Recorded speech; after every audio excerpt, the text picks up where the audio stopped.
This person is suffering from a condition that affects millions of people around the world. The symptoms include extreme fatigue, impaired concentration and memory, and the loss of muscular coordination. If left untreated, the condition can produce more severe symptoms, like muscular tremors, impaired vision, even fainting. This person is suffering from a severe case of jet lag. Hey, you all right? Let me help you up. Ah, yes. Jet lag has ruined more vacations and botched more business meetings than the airline food and in-flight movie combined. But you know, the symptoms of jet lag are not just a product of crossing a few time zones. Nope. You can experience the same symptoms when you start the graveyard shift at work for the first time. So why do you feel so lousy? Well, 2 words: circadian dysrhythmia. Simply put, you've lost your rhythm. No, not that rhythm.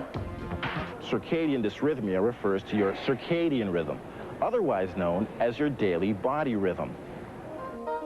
You see, our body temperature, heart rate, hormone levels, every cell in our body follows its own daily schedule. These individual schedules are synchronized by a master clock in our brain. Actually, it's 2 small clusters of cells located in a region of the brain called the hypothalamus. The master clock activates, adjusts, and synchronizes all our biological processes throughout the day.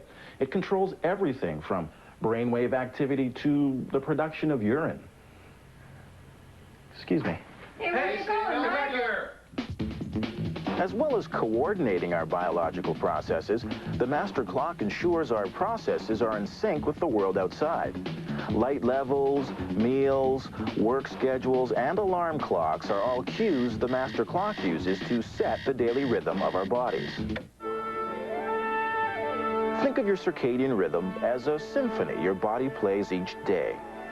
Each member of the orchestra represents a cell in your body.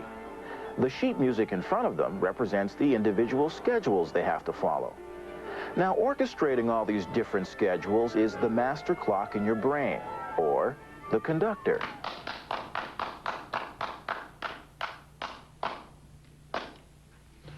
So what does this symphony sound like anyway? I mean, how does our daily body rhythm play out? Well, a typical day consists of a series of ups and downs of alertness, very much like the movements in a symphony.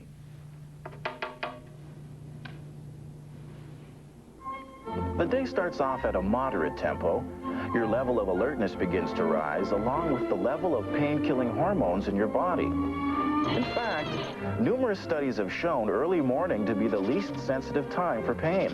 So it's a good time to schedule that dentist appointment.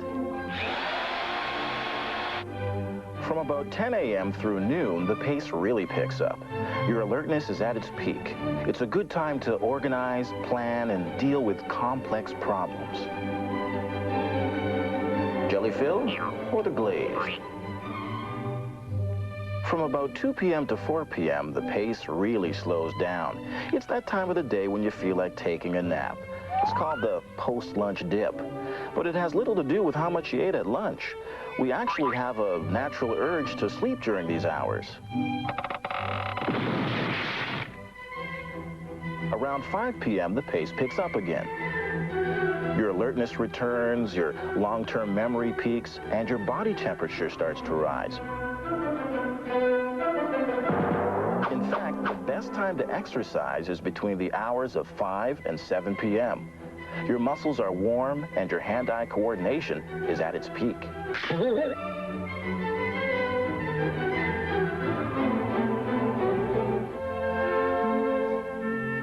Around midnight, the pace slows once again.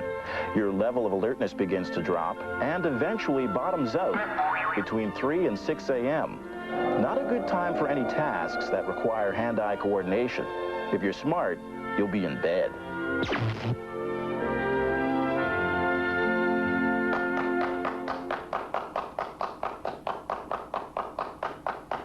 So what does this have to do with circadian dysrhythmia and jet lag?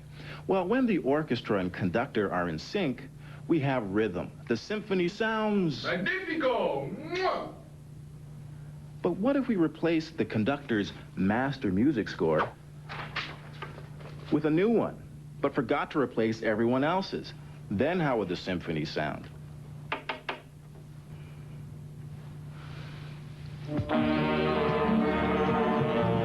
Pretty lousy. That's because everybody's out of sync. A similar thing happens with jet lag. When you fly in an east-west direction, you cross time zones. The environmental cues your master clock uses to set your body rhythm have now shifted. It's now day where it was night, and your watch is behind or ahead. Now, it's easy to reset the watch on your wrist, not so easy for the master clock in your brain. It continues to tick away on the old schedule, which means you're out of sync with your environment, and that has consequences. For example, your internal morning wake-up call may arrive in the middle of the night. What the? Your breakfast may sit undigested in your stomach because your digestive system isn't expecting it. Your master clock and biological functions eventually adjust to their new environment, but they do so at different rates. Your sleep pattern, for example, will adjust before your digestive system does. This throws your body into further chaos as the different systems scramble to catch up with each other. This rather uncomfortable period of adjustment is what we call jet lag. So, can you do anything about jet lag? Well, you can reduce its impact. The key is to quickly reset your master clock. That means exposing your master clock to as many of the new environmental cues as possible. So, when you arrive at your destination, don't hide in your hotel room. Get out. Do as the natives do. When they eat, you eat. When they socialize, you socialize. Buenas nachos, my good man. Even if you've been up all night, don't go to bed until nighttime rolls around again. Of course, there is one surefire method to avoid jet lag. Now, if I calculated this right, food stops and pee breaks aside, I should be in San Diego, by mid-December.